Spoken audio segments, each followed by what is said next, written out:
Le président de la République regagne Nouakchott en provenance d'Alleg après avoir supervisé l'inauguration et posé les premières pierres d'importants projets de développement. Le président de la République inaugure la route reliant les villes d'Alleg et Boutilimit et le réseau routier urbain de la ville d'Alleg.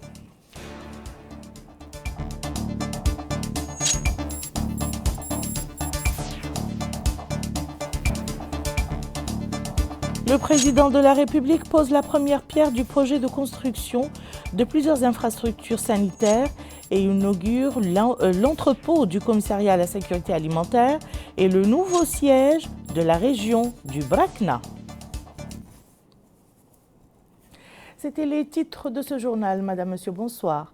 Le président de la République, M. Mohamed El Cheikh El Ghazouani, est rentré aujourd'hui à Nouakchott après avoir effectué une visite de travail et d'information à Alleg, capitale de la wilaya du Brakna.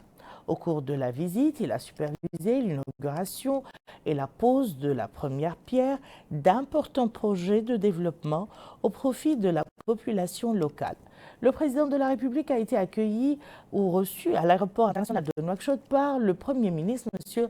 Mohamed Ould Bilal Messoud, le ministre secrétaire général de la présidence de la République, le ministre conseiller à la présidence de la République et plusieurs membres du gouvernement, aux côtés du chef d'état-major spécial, du président de la République, du wali de Nouakchott-Ouest et du vice-président de la région de Nouakchott. Son Excellence, Monsieur le Président de la République, était accompagné au cours de cette visite d'une importante délégation comprenant Mokhtar Ould Jaï, ministre chargé du cabinet du président de la République, Naham Tandjou Maknas, ministre de la Santé, Sida Ahmed Ould Mohamed, ministre de l'Habitat, de l'Urbanisme et de l'Aménagement du Territoire, Mohamed Ali Sidi Mohamed, ministre de l'Équipement et des Transports, Fatima Tount Mahfouz Khatri, commissaire à la sécurité alimentaire, Mohamed Ould Mhaïmid, conseiller à la présidence de la République, Sida Ahmed Ould Lebou, conseiller également à la présidence de la République, Hassan Ould Ahmed, directeur général du protocole d'État.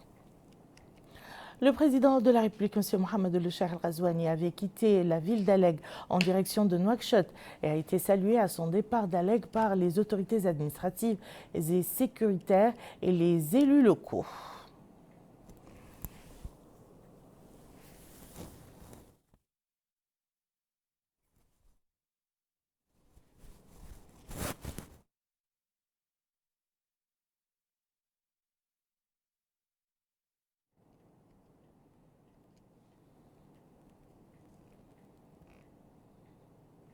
La journée d'aujourd'hui était chargée pour le président de la République, M. Mohamed El Cheikh El Ghazouani, qui a procédé à plusieurs inaugurations et pose de premières pierres de projets à Alleg. Bokar Baylaba nous fait le point sur certains d'entre elles. Après avoir coupé le ruban symbolique, le président de la République, M. Mohamed El Cheikh El Ghazouani, a suivi une présentation sur les caractéristiques de la voie urbaine de la ville d'Alleg. Celle-ci permettra d'améliorer la mobilité des personnes et le transport dans les différents quartiers de la ville. La nouvelle voirie de la ville d'Alleg, d'une longueur de 6,4 km, est dotée d'une enveloppe financière de 65 millions d'ouguiyas. Les travaux sont exécutés par la société MTC et supervisés par la direction des travaux d'infrastructure relevant du ministère de l'Équipement et des Transports, et le contrôle des travaux est assuré par le Laboratoire national des travaux publics. Le président de la République, M. Mohamed El Cheikh El Ghazouani, a procédé à Alleg à l'inauguration d'une série de tronçons routiers dans plusieurs vilayas du pays. Après avoir coupé le ruban symbolique, le président de la République a été édifié sur les normes techniques adoptées dans la construction de ces tronçons routiers. Il a été aussi édifié sur l'étendue de leur contribution à l'amélioration de la fluidité du trafic dans les villes ciblées, ce qui contribue à créer de larges perspectives d'activation des échanges commerciaux et de promotion du développement économique. S'exprimant à cette occasion, le ministre de l'Équipement et des Transports, Mohamed Ali Ould Sidi Mohamed, a souligné que les projets et infrastructures lancés et inaugurés au cours des derniers jours reflète la volonté du président de la République, M. Mohamed El Cheikh El Ghazouani, de porter le développement dans sa profonde signification et de l'incarner sur le terrain en améliorant les conditions de vie des citoyens. Il a également indiqué que les 4 dernières années ont vu la programmation de plus de 24 milliards dans Sen Ouguiya, sans compter les montants alloués au réseau du Triangle de l'Espoir, et s'est concrétisé par l'achèvement de plusieurs infrastructures, notamment la réhabilitation de la route Bogué-Kaïdi d'une longueur de 100 km pour un coût de 8 milliards dans Sen Ouguiya sur le budget de l'État. À cela s'ajoute la réhabilitation de la route Aleg-Martal-Hajar d'une longueur de 100 km et pour un coût de 8 milliards dans Sen Ouguiya. Autre allocution, c'est celle du président de la région d'Ibrakna, Mustafa Ould Mohamed Mahmoud, qui a salué les réalisations accomplies au profit des habitants de la wilaya qui ont couvert divers domaines. Et il a souligné la grande importance de la création de l'école républicaine, tant en termes d'amélioration des performances de notre système éducatif qu'en termes de renforcement de notre unité nationale. De son côté, le maire d'Aleg, Youssouf Ould Cheikh El Ghadi, a loué les réalisations opérées en faveur de la commune. Il a aussi passé en revue des exemples de réalisations exécutées dans la wilaya d'Ibrakna au cours de la période récente, tels que l'éclairage public qui a bénéficié la ville d'Aleg, la voirie et des logements sociaux entièrement équipés. Ces tronçons routiers qui bénéficient en nombre important de villes et de villages du pays faciliteront la circulation sur la route de l'Espoir et renforceront le réseau routier à l'intérieur des villes concernées. Ahmed Baba Mohamed Saleb est le coordonnateur du projet de réhabilitation de la route Boutélimite-Aleg, explique que les travaux opérés sur cet axe routier d'une longueur de 107 km ont été financés à plus de 15 milliards dans Sen Ouguiya par le Fonds arabe de développement économique et social FADES. Le président de la République, M. Mohamed Cheikh Al-Ghazouani, a posé dans la ville d'Aleg la première pierre d'un projet de construction de plusieurs infrastructures sanitaires au profit de plusieurs wilayas du pays. Ensuite, il a suivi une présentation sur la capacité de chacune de ces structures sanitaires, le rôle dans le rapprochement du service médical du citoyen, le type d'équipement et les méthodes techniques qui seront adoptées pour construire ces infrastructures sanitaires. Et dans une allocution prononcée à cette occasion, le ministre de l'Habitat, de l'Urbanisme et de l'Aménagement du territoire, Sidi Ahmed Mohamed, a souligné l'importance de ces infrastructures sanitaires qui viennent concrétiser les engagements du président de la République, M. Mohamed Cheikh Al-Ghazouani, mettant en exergue l'importance d'investir dans les infrastructures sanitaires, étant donné qu'elles constituent une priorité pour tous les citoyens. Et il a passé en revue les types de ces structures sanitaires, leurs composantes et leur rôle dans le rapprochement du service du citoyen. 3 centres hospitaliers seront construits dans les villes d'Aleg, Ayoun et Tigigija. Chacun de ces hôpitaux est constitué de services spécialisés, services d'urgence, obstétrique, consultation médicale, opération, réanimation, radiologie et de laboratoire, ainsi que d'une aile administrative complète. La capacité de chacun de ces 3 hôpitaux est de 86 lits. Cheikh Abdallah Ould Cheikh Bey étant responsable à l'Agence nationale de mise en œuvre et de suivi de projet, explique que le coût total de ces 3 hôpitaux dont les travaux devraient être achevés dans un délai n'excédant pas 18 mois s'élève à 695 millions de nouvelles ouguiyas. A noter que 20 centres de santé et 28 points de santé seront également construits dans plusieurs wilayas. Le coût total de ces structures est de plus de 6 milliards dans Sen Ouguiya.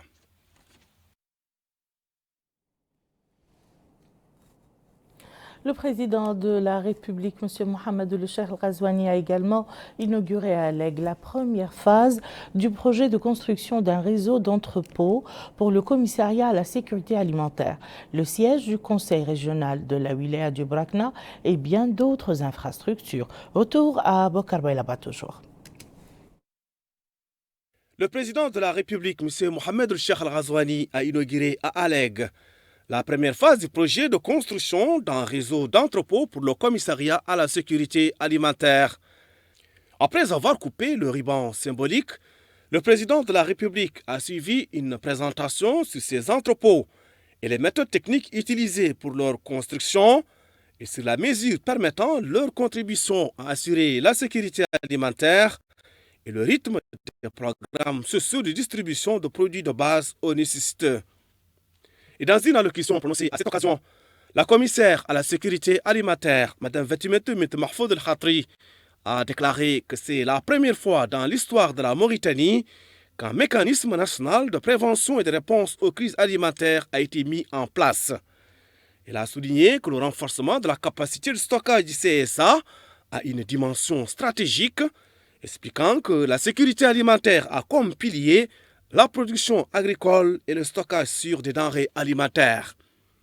La commissaire à la sécurité alimentaire a annoncé que 2 entrepôts d'une capacité de 30 000 tonnes sont en cours de construction à Kifa et Rosso, en plus du renforcement de la capacité de stockage à Nouakchott, avec 2 entrepôts supplémentaires d'une capacité de 60 000 tonnes.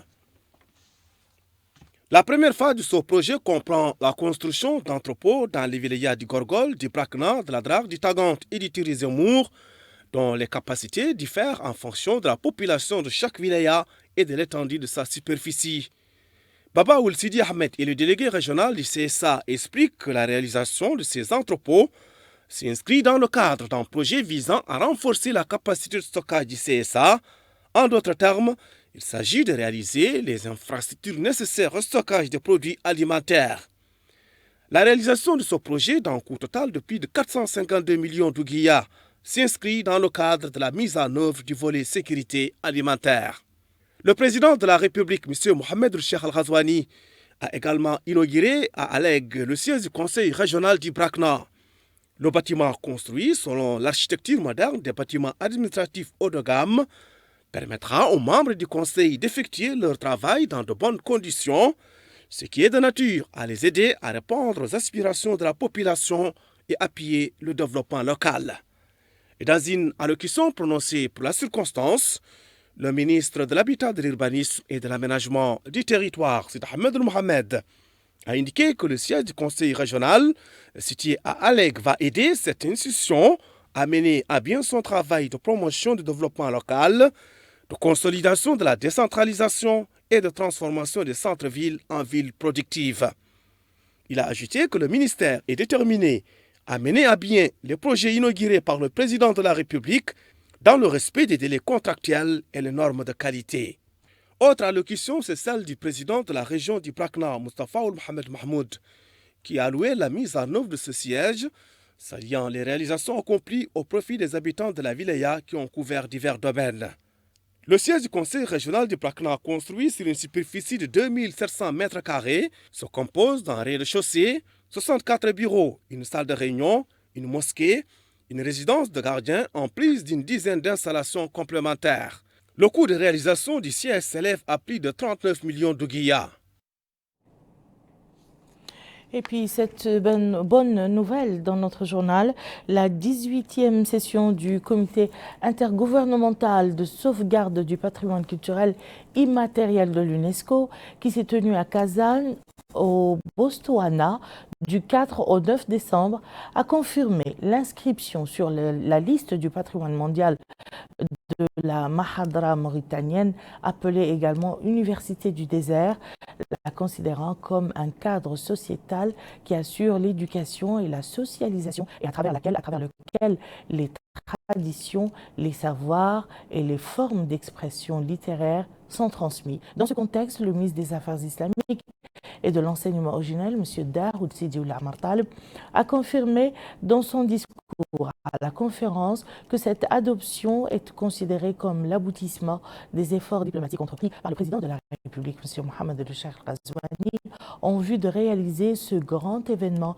historique. Le ministre a également passer en revue les efforts déployés par notre pays pour faire progresser le patrimoine culturel diversifié, le préserver, l'entretenir, le valoriser ses acquis et assurer son transfert aux générations futures en tant qu'incarnation des principes de préservation du patrimoine immatériel.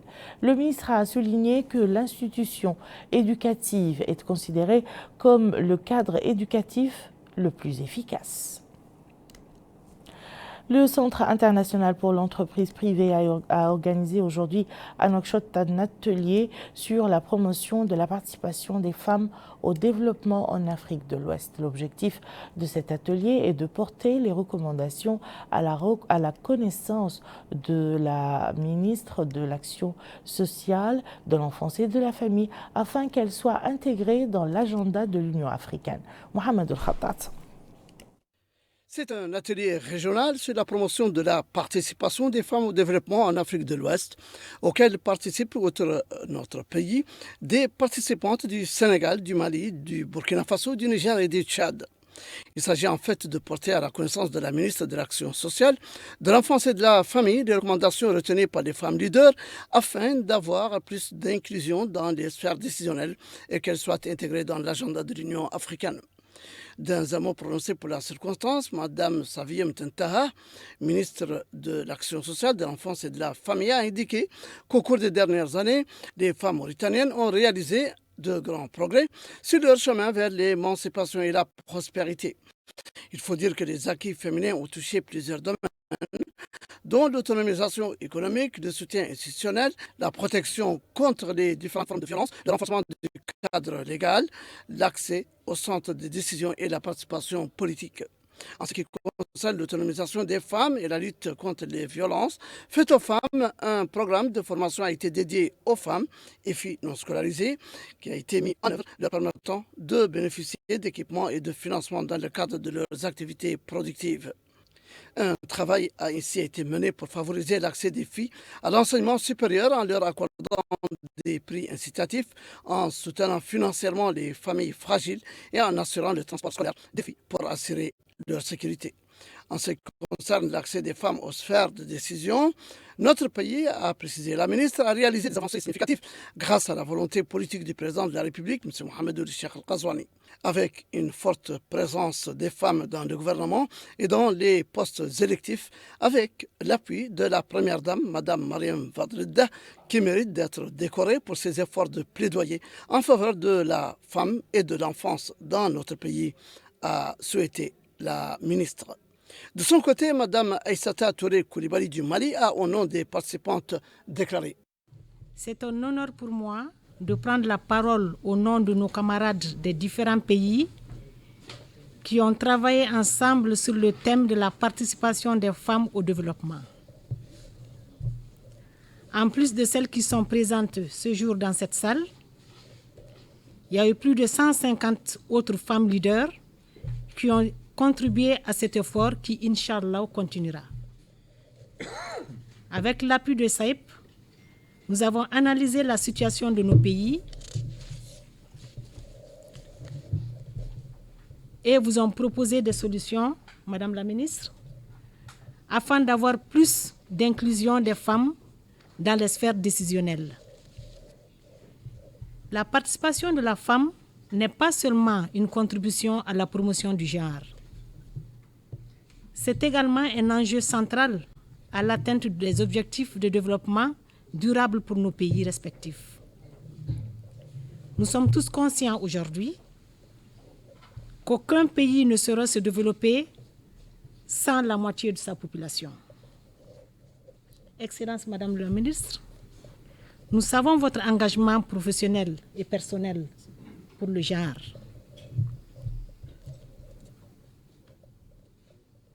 Et c'est pour cette cause-là que nous vous avions choisi comme notre championne du plaidoyer.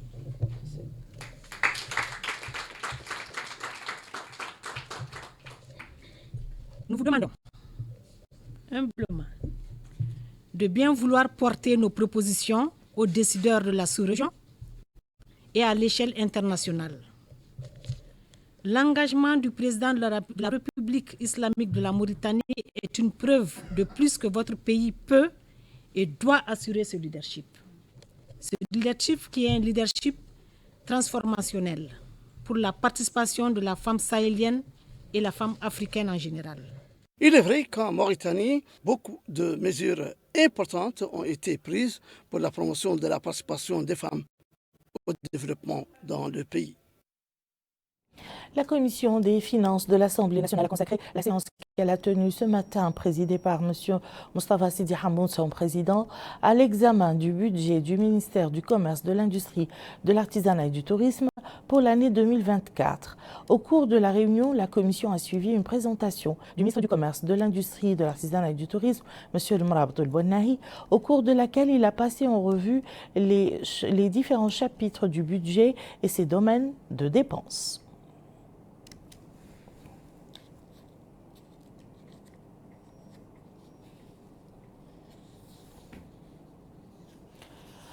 Le commissaire aux droits de l'homme, à l'action humanitaire et aux relations avec la société civile a affirmé la détermination de la Mauritanie à aller de l'avant dans la promotion et la protection des droits de l'homme à tous les niveaux.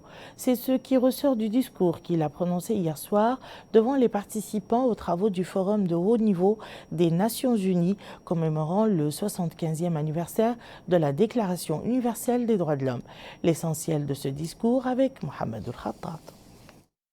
Dans un discours qu'il a prononcé hier soir au Palais des Nations à Genève, devant les participants aux travaux du Forum de haut niveau des Nations Unies, commémorant le 75e anniversaire de la Déclaration universelle des droits de l'homme, le commissaire aux droits de l'homme, à l'action humanitaire et aux relations avec la société civile, M. Cheikh Ahmadou Ahmed Saad Moustidi, a souligné que la Mauritanie réaffirme sa détermination à aller de l'avant dans la promotion et la protection des droits de l'homme à tous les niveaux. Il a ajouté que notre pays s'est engagé à élaborer et à mettre en œuvre une stratégie nationale pour la promotion et la protection des droits de l'homme et consacre les droits économiques, sociaux et culturels pour tous les groupes, en particulier les plus vulnérables, et l'adoption de 2 lois pour lutter contre toutes les formes de violence à l'égard des femmes et des filles et pour réglementer le droit d'asile et la mise en place d'un mécanisme national de suivi de l'intégration de l'approche fondée sur les droits de l'homme dans toutes les politiques et programmes de développement.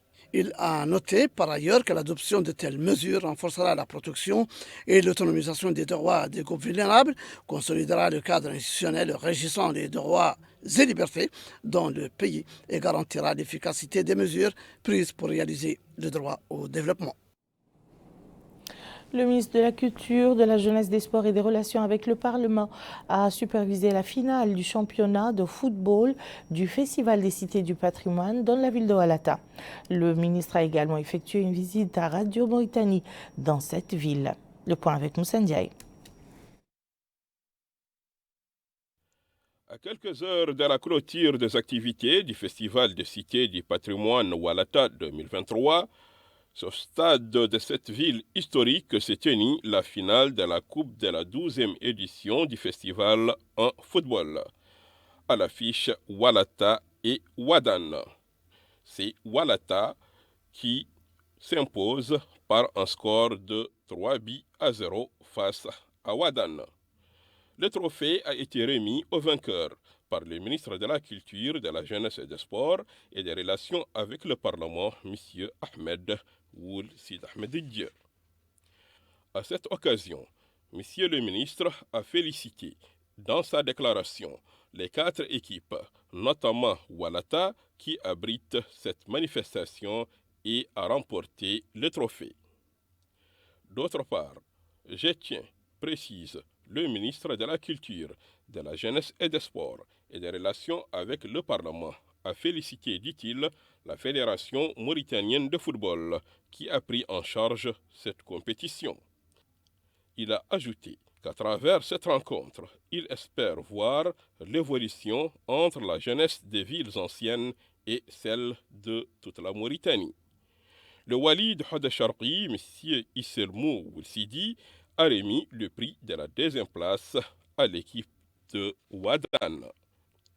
La 3e place revient à l'équipe de football de Chingiti. Son trophée a été remis par le hakam de la Muqata'a de Oualata. Le meilleur buteur est Baba Gassama de l'équipe de Oualata. Le prix a été remis par le maire de la commune. Tichit remporte le trophée du Fair Play. Le prix a été remis par le commandant du groupement régional de la Garde nationale. En marge de la finale de football, le ministre de la Culture, de la Jeunesse et des Sports et des Relations avec le Parlement, M. Ahmed Ould Sid Ahmed Dieu, à visiter le musée de Radio Mauritanie. Une occasion pour livrer ses impressions sur les antennes de cette radio locale synchronisée sur les réseaux sociaux. Au cours de cette rencontre, M. le ministre de la Culture a livré ses impressions sur les différentes activités, étapes et autres aspects, notamment dans le domaine social et économique du Festival des cités du patrimoine dans sa 12e édition Walata 2023. Direction à présent la ville historique de Walata qui vit au rythme du Festival des cités du patrimoine depuis le 8 décembre. La 4e nuit de la soirée animée hier par des artistes venus de divers horizons du pays a été marquée par des chants, des poèmes et des sketchs mettant en valeur la richesse et la diversité culturelle de notre pays. On s'en dit toujours. Sur ces images, la 4e soirée artistique et culturelle du Festival des cités du patrimoine édition 2023 de Walata a été marquée par la participation des groupes artistiques nationaux et étrangers. Au cours de cette soirée, certains poètes ont attiré l'attention des uns et des autres, en mettant l'accent sur la richesse de Tichit, Walata, Shingiti et Wadan, qui sont les 4 villes historiques de la Mauritanie.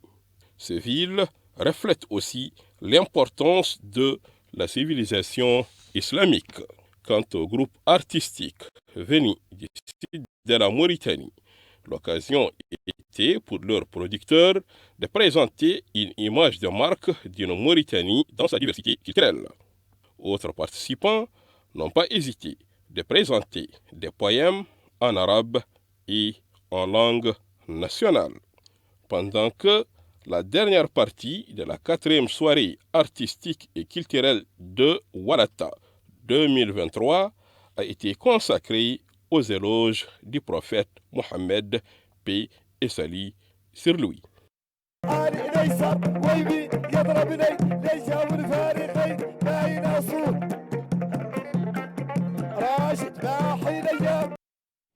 Ce matin à Nouakchott, le département de la justice a lancé la nouvelle application relative au portefeuille judiciaire.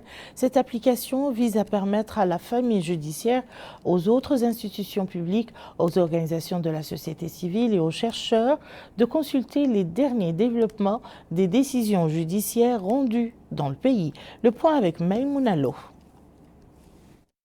Pour la réforme et le développement de la justice et pour qu'elle puisse répondre aux spécifications et aux normes internationales, une application électronique appelée mallette judiciaire voit le jour. Son objectif est d'améliorer les performances du système judiciaire. Le secrétaire général du ministère de la Justice, Mohamed Ould Ahmed Aïde, qui a présidé la cérémonie de lancement, souligne que la numérisation du secteur, son équipement en appareils modernes et la formation de ses ressources humaines sont une priorité dans les politiques de réformes adaptées. Ainsi, les années à venir verront davantage de mesures dans cette direction.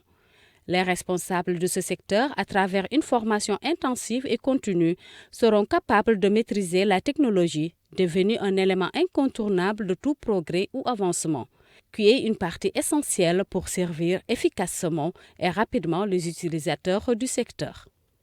Le directeur des études de la législation et de la coopération, Haroun Ould Omar Ould Derbi, indique que cette application électronique a été élaborée sous la supervision technique du ministère de tutelle, particulièrement la direction des études de la législation et de la coopération, avec un budget financé par l'État mauritanien. Elle facilitera et mettra en œuvre l'orientation générale de l'État tout en réalisant l'engagement du président de la République, M. Mohamed Ould Ghazouani, visant à faciliter l'accès à l'information judiciaire. Selon le directeur des études, cette orientation répond à une ambition ancienne des juges et incarne le rêve historique de tous les Mauritaniens en facilitant l'accès aux textes juridiques intégrant toutes les modifications apportées tout au long de son parcours législatif. Le championnat d'Afrique des jeunes organisé par la Fédération mauritanienne des jeux d'échecs s'est terminé aujourd'hui à Nouakchott après 8 jours de compétition. Ce tournoi, organisé pour la première fois dans notre pays, a vu la participation des champions de l'élite du jeu sur le continent africain. La première place est revenue à l'Égyptienne Wafa Hamed. La deuxième place a été remportée par l'Algérienne Shahrazad. Pour rappel, 10 équipes africaines ont participé à ce tournoi.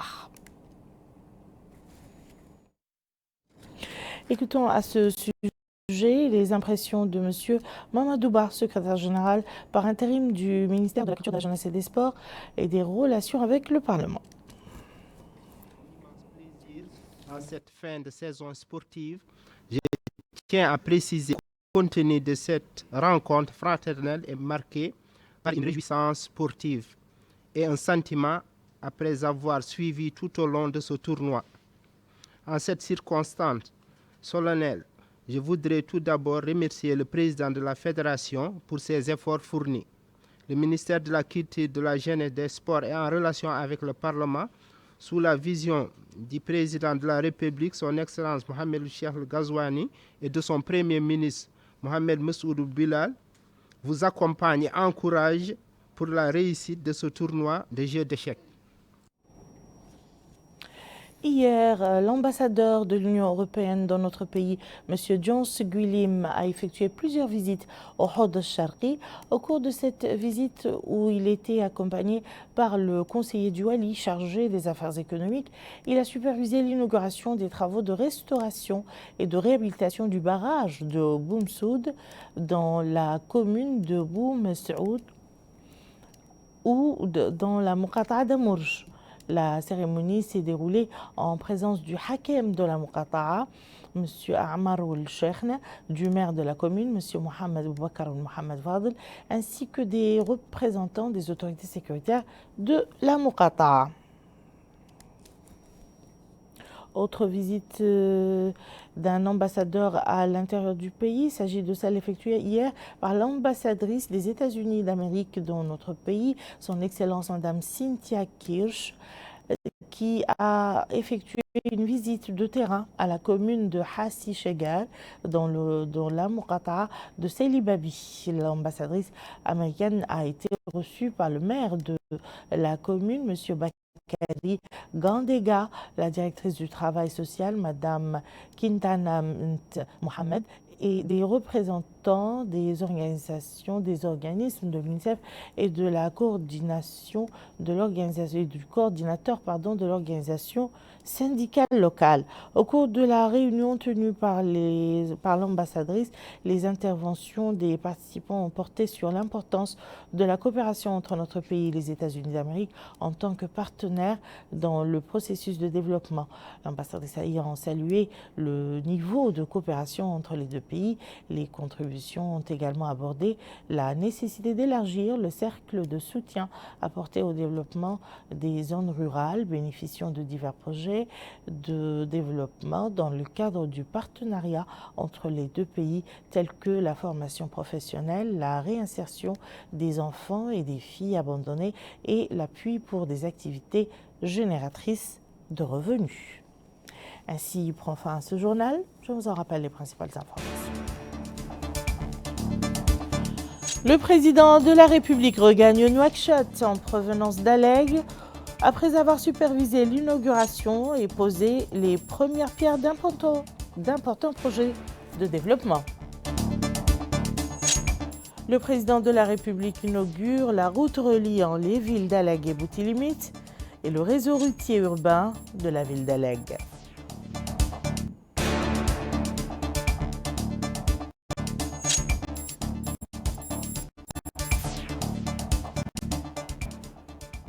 Le président de la République pose la première pierre du projet de construction de plusieurs infrastructures sanitaires et inaugure l'entrepôt du commissariat de la sécurité alimentaire et le nouveau siège de la région du Brakna.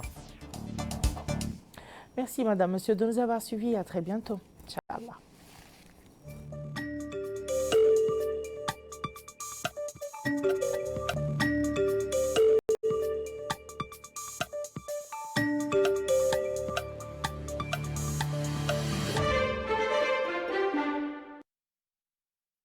مشاهدينا الكرام إلى أن